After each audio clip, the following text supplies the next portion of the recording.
ser tua casa favorita, quero ser o teu amor. Abra sua Bíblia comigo, lá no Evangelho de Lucas, no capítulo 11, no versículo 21. Nós vamos ler do versículo 21 ao versículo 28, e você vai compreender exatamente isso que Jesus quis dizer com essas imagens que nós passamos aqui. Eu não estou dizendo para você que se você não tem uma casa bem arrumada, você não é de Deus, não é isso. O que eu quero mostrar para você é que quando Deus entra em nossa vida, Ele começa a colocar em ordem as prioridades da nossa vida, e a nossa vida vai sendo abençoada pela presença dEle em nós, em nome de Jesus. Amém, amados? Então a palavra do Senhor ali, em Lucas no capítulo 11, versículo 28.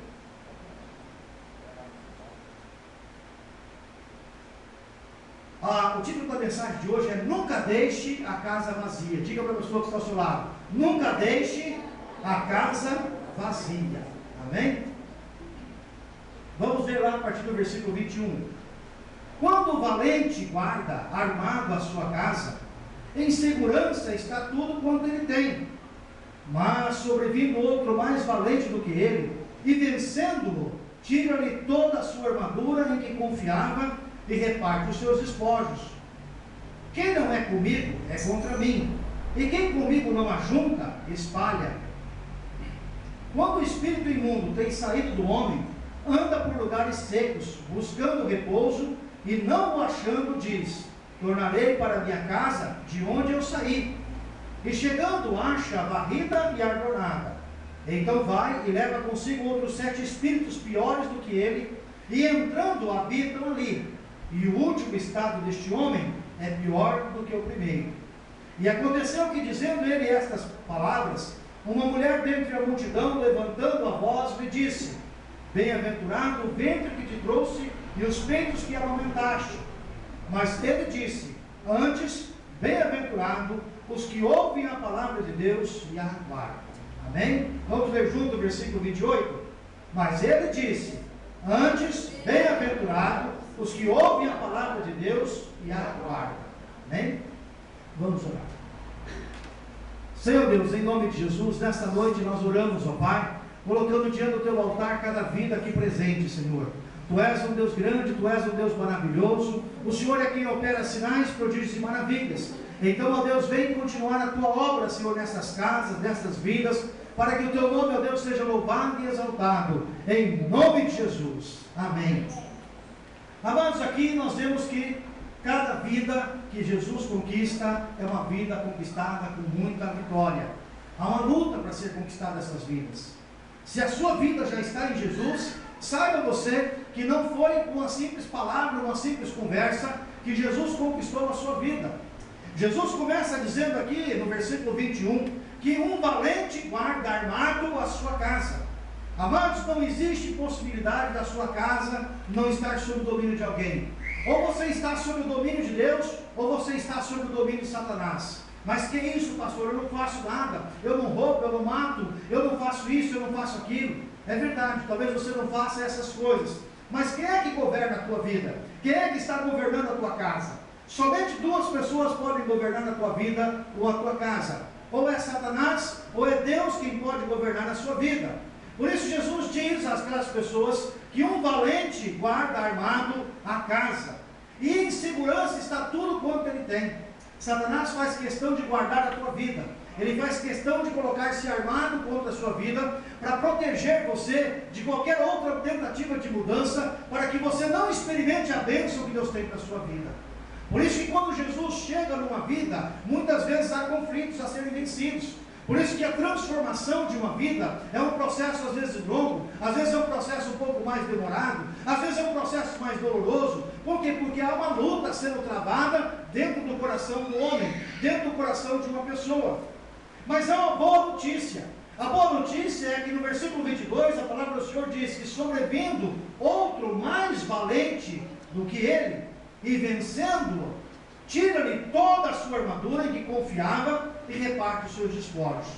Jesus está dizendo que existe um princípio espiritual. Cada vida para se achegar até Deus precisa ser lutada, precisa ser conquistada.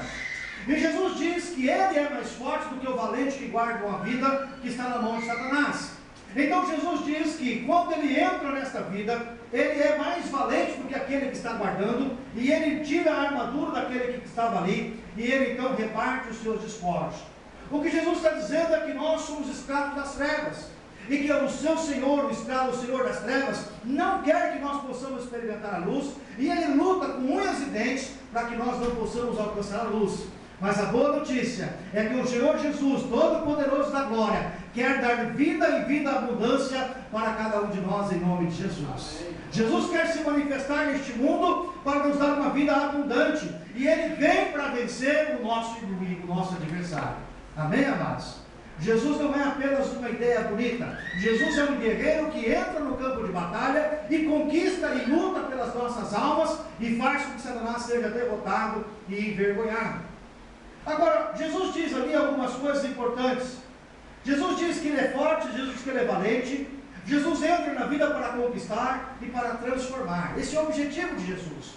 Assim como nós vimos aquela imagem das casas, duas casas, dois tipos de vida. Jesus quer transformar a nossa casa, Jesus quer transformar a nossa vida, Jesus quer transformar a nossa família.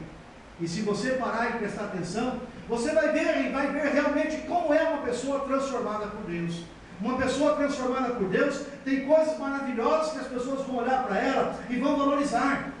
E Jesus diz no versículo 23 que não há possibilidade de você ser meio amigo de Jesus, que aliás é um grande problema de muitas pessoas. Há muitas pessoas que querem ser amigas de Jesus, mas não querem largar a vida passada. Há pessoas que querem uma casa melhor, mas querem continuar vivendo na casa mal arrumada. Há pessoas que querem viver uma vida melhor, mas querem continuar com os vícios antigos, querem continuar com a vida de algumas formas iguais. E Jesus diz aqui no versículo 23, que não há possibilidade de você ficar no meio de campo. Diga para a pessoa ao seu lado, não há possibilidade de você ficar em cima do muro. Em cima do muro não tem possibilidade. Olha o que Jesus diz no versículo 23. Quem não é comigo, é o quê? Olha lá, vamos ler juntos. Quem não é comigo, é contra mim. Quem comigo não ajunta, faz o quê? Espalha. Então não existe possibilidade. Você vai falar assim, pastor, mas eu sou um carinha legal, eu sou uma mulher legal, eu sou uma pessoa assim, mas eu não quero ser assim aquele tão crente, eu não quero ser assim aquele crentão, eu não quero ser, mas não tem possibilidade. Ou você é crente, ou você pertence a Deus, ou você pertence às trevas. Ou você está com Deus, ou você está com as trevas. Ou Deus governa a sua vida, ou as trevas governam a sua vida.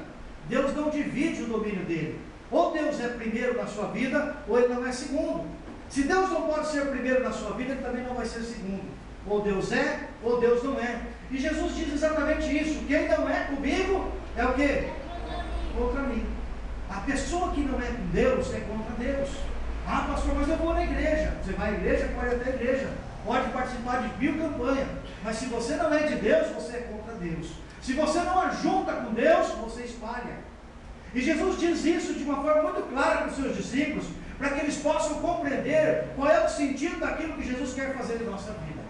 Jesus não divide a glória dele com ninguém. Jesus não divide o espaço onde ele está com outras questões, com outras situações, porque Jesus quer ser o primeiro lugar na nossa vida. Então o que é uma casa adornada? É uma casa que foi transformada pelo poder de Deus. Aqui eu estou falando de casa, eu estou lembrando aqui de casa, que é o nosso coração. Esquece um pouco a casa física. Embora o coração de muita gente possa estar igual aquelas fotos que nós mostramos ali da casa. Tem muito coração que está pior do que a foto que nós mostramos ali daquelas casas. Eu só mostrei a foto para você fazer uma ideia do que é que pode estar dentro do seu coração. Então Jesus quer transformar a nossa vida, quer transformar o nosso coração. Por isso ele diz que a casa presa nas mãos de Satanás é uma casa infeliz. Pode haver felicidade num lugar onde você não tem saúde, não tem paz, é cheio de violência, um lugar onde só tem doença, só tem desgraça. Pode as pessoas serem mais felizes, elas até podem experimentar momentos de felicidade, mas a felicidade deles é quando elas saem dali e elas podem experimentar um resgate da cidadania e experimentar viver uma vida melhor. E Jesus faz isso. É o retrato de uma casa sem luz e mal cuidada que Jesus quer transformar e quer mudar. Uma casa sombria e transformar numa casa bem organizada, uma casa com ordem, uma casa com prioridade. Olha o que acontece quando Jesus entra no coração de uma pessoa. Quando Jesus entra no coração de uma pessoa, Esta casa sem ordem, sem prioridade, ela é reorganizada. Quando Jesus entra, muda o governo da casa. É como se você tivesse um empregado doméstico à porca, e aí depois você arruma uma outra empregada doméstica que é limpinha, bem arrumadinha, que trabalha certinho. Mudou a casa, parece que é outra casa. E na verdade a casa é a mesma. O que mudou foi a governanta, o que mudou foi quem governa, o que mudou foi quem dirige o negócio. Né? Um carro muito bom, se for dirigido por um motorista ruim, vai ser um carro mal cuidado, vai ser um carro que vai ser dirigido mal. Mas se for um bom motorista, o mesmo carro vai ser um carro mais bem dirigido. Jesus, então, quando entra em nossa vida, ele muda o governo. E aí ele começa uma obra de limpeza e de libertação. Diga assim: Jesus começa uma obra de limpeza e libertação na minha vida. Você acha que é fácil pegar um lugar todo sujo, mal arrumado, cheio de problema, com um monte de coisa, que faz 10, 12 anos que está daquele jeito? Você acha que é fácil limpar? Não é? Você já imaginou quantas caçambas de caminhão tem para tirar toda a sujeira que tem? E assim é a nossa vida. A nossa vida, muitas vezes, nosso coração está desse jeito, dessa forma. Então Jesus começa a fazer uma obra. Jesus começa a fazer uma limpeza completa em nossa vida. Jesus começa tirando os nossos vícios. Por que vício é pecado? Porque o vício me escraviza. O vício do cigarro, não é que Jesus condena o cigarro, o problema não é o cigarro, o problema é o vício. O problema é o vício. Claro, o cigarro vai trazer um monte de problema no pulmão da pessoa, vai matar por aquela vida, mas o problema não é um cigarro, o problema é o vício do cigarro que faz com que a pessoa fique presa e enredada. Tudo aquilo que nos vicia nos prende, e Satanás usa isso para nos prender, para que nós não possamos experimentar a libertação completa. Então a primeira área que Jesus começa a trabalhar na minha e na sua vida é nos vícios. Tem gente que é viciada em novela, tem gente que é viciada em comer, tem gente que é viciada em beber, tem gente que é viciada em drogas, tem gente que é viciada em um monte de outras coisas. Vocês não conseguem imaginar a quantidade de vícios que uma pessoa pode ser submetida. E vício é escravidão. Por que vício é escravidão? Porque você não consegue exercer o seu autocontrole, o seu domínio. Você não consegue exercer uma capacitação do Espírito Santo, que é o domínio próprio. Por isso o vício é ruim. Então toda vez que você começa a ficar preso por alguma coisa, uma mania ou uma situação, você está sendo preso por um vício. E isso é contra a vontade de Deus. Então Jesus vem para se manifestar em sua vida, e a primeira coisa que ele faz é começar a tirar os vícios. Jesus começa a tirar também as drogas que nós usamos em nossa vida. Sejam drogas legais que nós usamos através de remédio. Tem gente que só dorme se tomar remédio. Isso é droga, está se drogando igual a pessoa que toma um tóxico. Ou então Jesus começa a se manifestar em nossa vida, e Jesus quer nos dar completa libertação.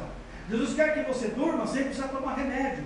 Jesus quer que você acorde sem precisar tomar remédio. Jesus quer que você seja um homem feliz, uma mulher feliz, sem precisar tomar remédio. Jesus quer que você seja um homem ou uma mulher realizado, sem precisar buscar a maconha ou sem precisar buscar a cocaína, para que você seja uma pessoa mais alegre ou mais feliz. Jesus quer te dar uma alegria completa em sua vida, né, amados? Jesus também começa a mudar ações e atitudes. A pessoa, antes de conhecer a Jesus, ela não suportava levar um desaforo para casa. A pessoa, antes de conhecer Jesus, ela era uma pessoa mal agradecida. A pessoa, antes de conhecer Jesus, era uma pessoa mal amada. A pessoa, antes de conhecer Jesus, era uma pessoa que não se amava. Agora, quando ela começa a conhecer Jesus, começa a ver uma transformação na sua vida, começa a ver uma transformação no seu coração. Ela passa a ser uma pessoa mais bem amada, mais aceita, a sua autoestima melhora, o seu coração melhora, as suas atitudes para com o próximo também melhoram. Jesus começa a mudar cada área da sua vida. Amém, amados? E você começa a perceber isso. Você vê que tal coisa que um dia fizeram para você, aí você diz: puxa vida, se fosse no tempo passado, você ia ver com quem você ia resolver o problema. Você ia ver como é que eu ia lidar com essa situação. Mas hoje, pelo nome de Jesus, pelo sangue de Jesus, você pode lidar com a situação de outra forma, em nome de Jesus. Amém, queridos? A casa é varrida e a casa é adornada. Veja como a casa é varrida e adornada. Nos relacionamentos. Quais eram os relacionamentos que você tinha antes de conhecer Jesus? Quem era o seu rol de amigos antes de conhecer Jesus?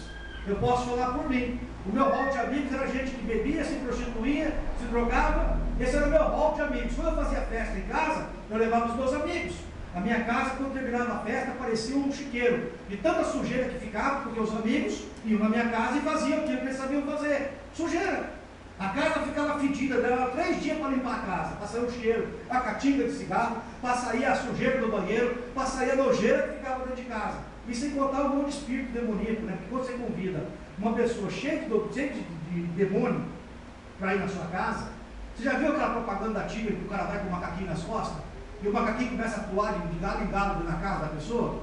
Quando você convida uma pessoa endemoniada para ir na sua casa, uma festa, foi a festa do aniversário do filho, da filha, aí você convidou aquele amigo teu que bebe, que fuma, que não desesperar, aquele teu amigo que só bate na mulher, que faz isso, faz aquilo, né, que vive na prostituição, ele entra na tua casa e ele leva um monte de espírito demoníaco, um monte de capetinha.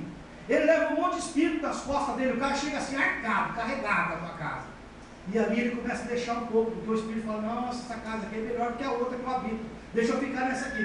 Porque os demônios também não são bobos, eles não querem ficar num lugar ruim, não, eles querem ficar num lugar bom. Eles querem ficar num lugar que eles possam tirar o melhor proveito. Então os capetas começam a pular tudo na pessoa, né? E vai ficando tudo demoniado. É assim que acontece. Por isso que na festa, enquanto não tem bebida, né? Eu lembro disso. Enquanto na primeira ou na segunda rodada de cerveja, até que o povo começa a se comportar. Mas da terceira rodada de cerveja em diante, é só droga, é só porcaria, é só rolo. É assim ou não é? Era assim que acontecia na casa de vocês também? É. Daí a pouco o povo já começa a engraçar com a mulher do outro, daí a pouco o barato dá um tapa não sei aonde, daí faz não sei o quê, e aí quando vê até rolo. Né? Eu conheço muitos casais que o cara foi em festa e saiu de lá chifrando, né? Saiu da festa chifrudo. Foi para a festa pensando que ia receber uma coisa, recebeu outra. Isso acontece. Então os relacionamentos são transformados. Jesus entra na sua vida e ele começa a te dar novos amigos. Jesus entra na sua vida e ele começa a te dar uma nova família. Não é mais aquela família que te escraviza, mas é uma família que te ama, uma família que te serve, uma família para abençoar a sua vida. Amém, amados? Muda as nossas atitudes, muda o nosso relacionamento. Aquele ambiente de tristeza, aquele ambiente de perda, aquele ambiente de miséria econômica, o salário não dá para o mês, não tem prosperidade, tudo que ganha é jogado num saco furado. Jesus rapa isso fora, limpa, transforma, e a sua casa é abençoada em nome de Jesus. Sua casa é abençoada em nome de Jesus. Mas no versículo 25, Jesus diz que aquele espírito demoníaco, quando ele sai da casa da pessoa, ele sai da vida da pessoa, Jesus expulsa ele, Jesus começa a limpar, o espírito demoníaco começa a ter que andar, ele vai ter que achar outro rumo da vida dele. E aí no versículo 24 diz que quando o espírito do mundo sai do homem, ele anda por lugares secos, buscando repouso, e não achando repouso, ele diz, olha, eu tornarei para minha casa de onde saí. O demônio conhece o teu endereço, e ele sabe de onde ele saiu, e ele não gosta de sair de lá não, ele não gosta de sair não, ele saiu porque foi obrigado a sair, e o prazer dele é poder voltar para aquele lugar. O diabo vai fazer de tudo para tomar a tua vida de volta, ele vai fazer de tudo para chegar a ocupar o lugar que ele já ocupou na sua vida. E a Bíblia diz que se o diabo, o demônio, o Satanás, chegar e achar a sua casa varrida, adornada, e não tiver ninguém na sua casa, a casa estiver vazia, no versículo 26, olha o que vai acontecer. Então ele vai e leva consigo outros 7 espíritos, piores do que ele, e entrando, habitam ali. E o último estado deste homem é pior do que o primeiro. Diga misericórdia. Mas tem muito crente vivendo isso hoje, porque experimentou a primeira limpeza que Deus fez na sua vida, experimentou a primeira lavada, experimentou a primeira mudança de atitude, a mudança de comportamento, experimentou a primeira mudança de amigos, mas de repente no meio da caminhada teve saudade dos amigos do passado. Ai, que bom que era viver com o Zezinho que vivia comigo, que bom que era viver com o Joãozinho para quando a gente ia para a zona junto, que bom que era conviver com o outro que fazia isso, que bom que era conviver com o outro que fazia não sei o quê. E aí começa a bater saudade. De vez em quando tem crente que tem saudade do mundo, e é um problema sério quando o crente começa a ter saudade do mundo, porque o crente começa a andar para frente olhando para trás, e toda vez que você anda para frente olhando para trás, você desvia o caminho de onde você tem que andar. E aí, porque isso, muitos crentes caem.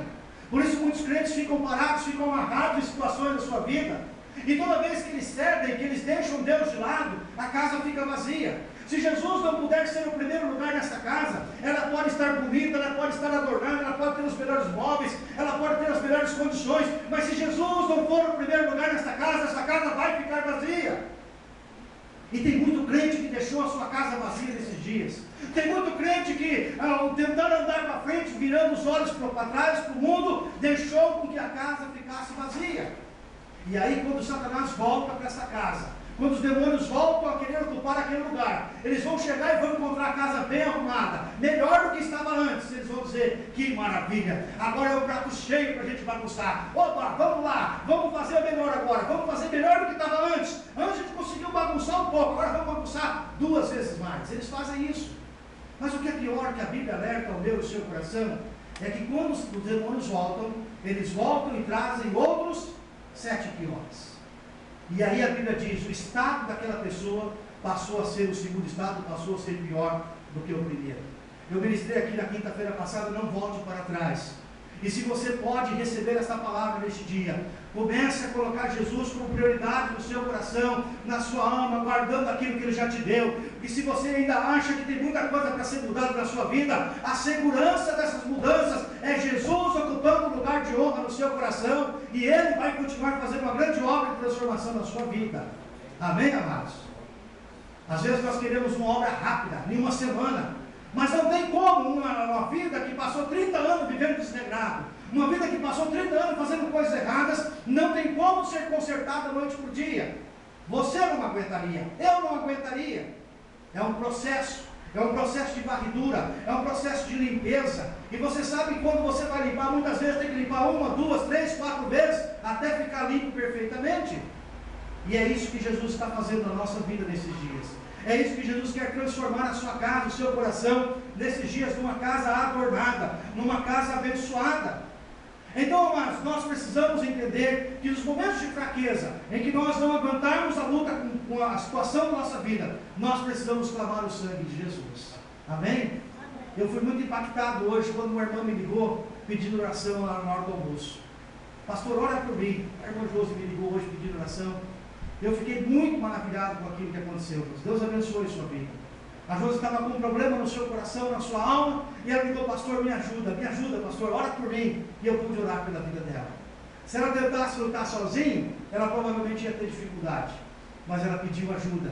E quando ela pediu ajuda, o Espírito Santo, eu tenho certeza que confortou o coração dela, trouxe paz, trouxe alegria, e ela pôde continuar a sua tarde e estar aqui hoje para abençoar a sua vida, em nome de Jesus. É você buscando ajuda. Não tente fazer tudo sozinho, porque você é fraco, mas com Jesus no coração, com Jesus no comando da sua vida, você pode todas as coisas.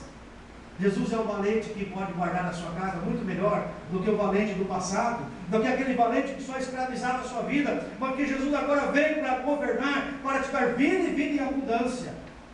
E o segredo, qual é o segredo? Aí Jesus passa a ensinar o segredo dessa situação para a vida das pessoas. Veja como as pessoas elas têm dificuldade para compreender o que é a verdade. No versículo 27 diz aqui que aconteceu que Jesus, dizendo essas coisas, uma mulher dentre a multidão, levantando a voz, disse-lhe: bem-aventurado o ventre que te trouxe e os peitos em que você mamou. Olha o que a mulher vai dizer. A mulher disse: olha, a tua mãe é uma mulher maravilhosa, a tua mãe sim que é uma santa, a tua mãe que é não sei o quê. Ou seja, o diabo é tão sutil que ele tenta desviar Jesus, ele tenta desviar o alvo do coração das pessoas, que é Jesus, para qualquer outra coisa que não seja Jesus. Tenta desviar a adoração, tenta desviar o primeiro lugar. Aqui essa mulher deve ter dito assim: olha, nós devemos adorar a mãe de Jesus, porque ela sim é que é uma mulher abençoada. Se não fosse por ela, você não estava no mundo. Se não fosse por ela, você não existiria. E aí Jesus vai voltar de volta ao centro das coisas da vida certa. Ele diz assim: antes, bem-aventurados são os que ouvem a palavra de Deus e guardam a palavra de Deus. Você quer ser uma pessoa bem-aventurada? Quantos querem ser bem-aventurados aqui? A palavra bem-aventurado significa mais que feliz. Diga: bem-aventurado significa mais que feliz. Uma pessoa mais que feliz. Quem é uma pessoa mais que feliz? É a pessoa que ouve a palavra de Deus e faz o quê? O que é guardar, amados? Enterra no chão e deixa lá trancado para não fugir? É isso? O que é guardar? Nesse contexto da palavra de Deus, guardar significa praticar. Significa aquela pessoa que ouve a palavra de Deus e quando chega em casa diz: opa, eu tenho que lidar diferente com a minha esposa, eu tenho que lidar diferente com o meu esposo, eu tenho que lidar diferente com o meu filho, eu tenho que lidar diferente com o meu patrão, eu tenho que lidar diferente com o meu empregado. Uma pessoa que guarda a palavra de Deus põe as mudanças em prática na sua vida. Ele não é crente dentro da igreja, ele é crente no mundo. Ele é crente por onde ele passa. Ele é crente, espalha a palavra de Deus e a palavra faz diferença na sua vida. Amém, queridos? Nós precisamos ser mais crentes nesse país. Este país precisa de pessoas crentes de verdade. O que nós temos no Brasil é um grande número de crentes de mentira, de crentes de volume de gente na igreja, mas ainda falta profundidade, ainda falta inteiro na sua vida, transformando, limpando, restaurando, abençoando, fazendo coisas grandes e tremendas na sua vida. Se você quiser, Ele fará, desde que você dê o domínio da sua vida para Ele. Ele governará e Ele abençoará a sua vida e colocará em ordem as prioridades da sua vida, e você vai poder ver essa casa adornada, abençoada todos os dias da sua vida, e você vai prosperar em nome de Jesus. Amém? Não significa que você não vai ter luta. Você vai ter luta, mas sobre todas as lutas você vai ter vitória, porque Jesus disse: no mundo tereis aflições, mas tende bom ânimo, pois eu venci o mundo. Jesus é mais forte do que aquele que te dominava antes, e Ele quer te dar vitória completa em nome de Jesus. Vamos ficar em pé. Eu quero orar com você nesta noite. Louvado seja o nome santo e poderoso do Senhor.